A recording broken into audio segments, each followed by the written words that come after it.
Information is a beautiful thing. It comes and it goes between people. But sometimes information dies, and it needs a place to go when it has. That's part of why I've built my library. To tell stories that can't be heard by everyone. Welcome. I'm Fluffy, but you probably knew that already. The Divine Comedy by Dante Alighieri. Book 1. Inferno. Canto 1. In the midway of this our mortal life, I found me in a gloomy wood, astray, gone from the path direct, an end to tell. It were no easy task, how savage wild, that forest, how robust and rough its growth, which to remember only my dismay renews, in bitterness not far from death. Yet to discourse of what there great belef, all else will I relate discovered there. How first I entered it I scarce can say, such sleepy dullness in that instant weighed my sense down, when the true path I left. But when a mountain's foot I reached, where closed the valley that had pierced my heart with dread, I looked aloft, and saw his shoulders broad, already vested with that planet's beam, who leads all wanderers safe through every way. There was a little respite from the fear that in my heart's recess deep had lain. All of that night, so pitiful, passed, and as a man with difficult short breaths, forspent with toiling, scaped from sea to shore, turned to the perilous wide waste, and stand at gaze into my spirit that yet failed, struggled with terror, turned to view the straits that none hath passed and lived. My weary frame, after short pause, comforted. Again, I journeyed on over the lonely steep, the hinder foot still firm, scraped the ascent, begin with lo! A panther, nimble, light, and covered with speckled skin appeared, nor, when it saw me, vanished, rather strove to check my onwards going.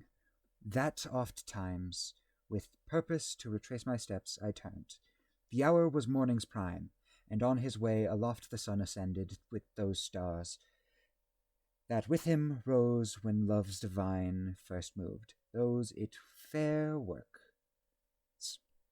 So that with joyous hopes all things conspired to fill me, the gay skin of that swift animal, the matin's dawn, the sweet season. Soon that joy was chased, and by new dread succeeded when in view. A lion came great against me, as it appeared, with his head held aloft, and hunger mad, that in the air was fear-struck. A she-wolf was at his heel, who in her leanness seemed full of all wants, and many a land hath made disconsolted ere now. She with such fear overwhelmed me, at the sight of her appalled, that of the heights all hope I lost. As one who, with his gains elated, sees the time when all unawares is gone, he inward mourns with heart-gripped anguish, such was I, haunted by the fell beast, never at peace, who coming o'er against me, by degrees impelled me where the sun in silence rest, where to the lower space with backward step I fell, my ken disconcerted, the form of one whose voice seemed faint through long disuse of speech. When him in the great desert I espied, "Have mercy on me!" I cried aloud. "Spirit, O living man, wherever thou be!" He answered, "Now not man, man once I was, and born of Lombard parents, maintained both by country when the power of Julius yet was scarcely firm. At Rome my life was passed, beneath the mild Augustus, in the time of fabled deities and false. A bard was I, and made Anchises' upright son the subject of my song, who came from Troy when the flames preyed on Illumis' haughty towers. But thou say, wherefore to such perils past returneth thou? Wherefore not this pleasant mount ascent? cause and source of all delight? And art thou then that Virgil, that wellspring from which such copious floods of eloquence have issued?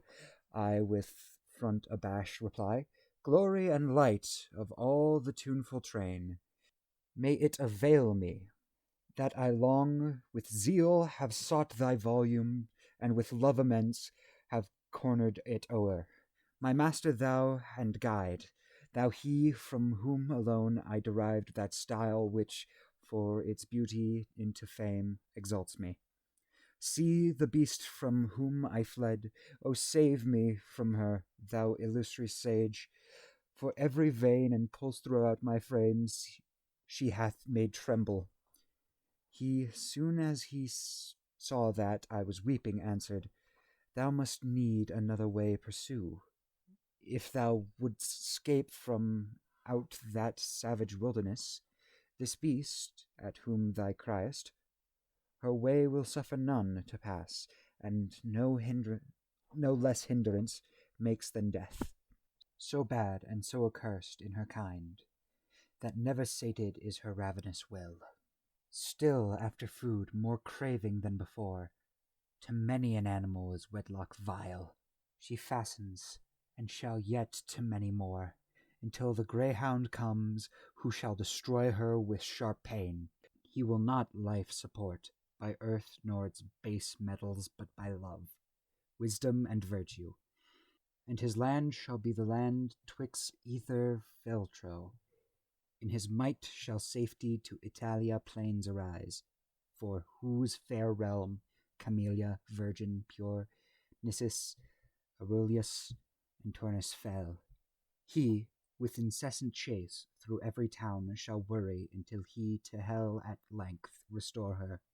Thence by envy first let loose, I, for thy profit pondering, now devise, that thou mayst follow me, and I, thy guide, will lead thee hence through an eternal space, where thou shalt hear despair's shrieks, and see spirits of old tormented, who invoke a second death, and those new views who dwell content in fire, for that they hope to come, whenever the time may be, among the blessed, into whose region, if thou then desires to ascend, a spirit worthier than I must lead thee, in whose charge, when I depart, thou shalt be left.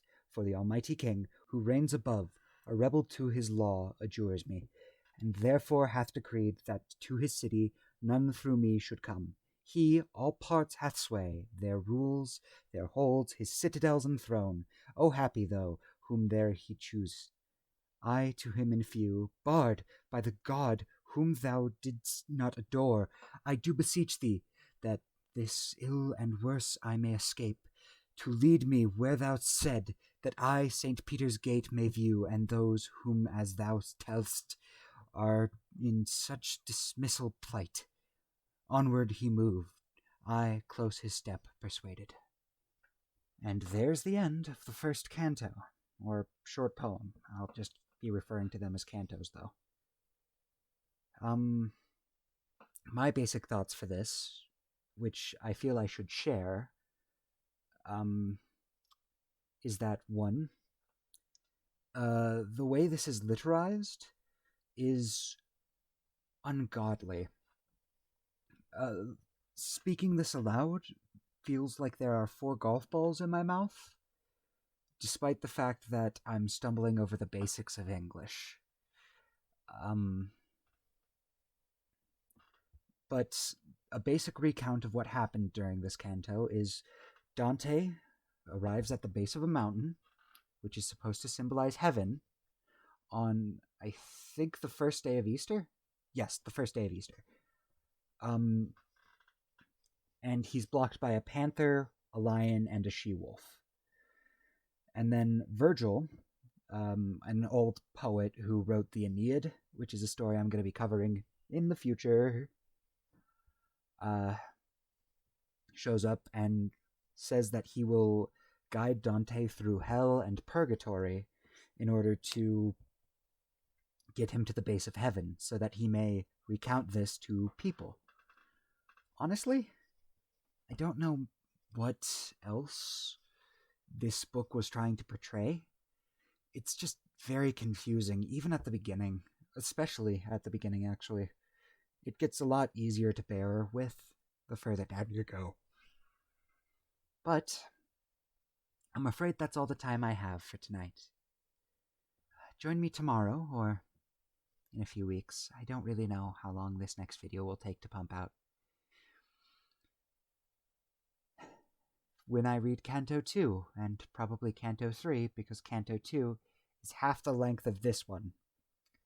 This was probably the longest introduction and first video. Anyway, it's nice to see you. Rest well, and prepare to come back to my little library. Goodbye.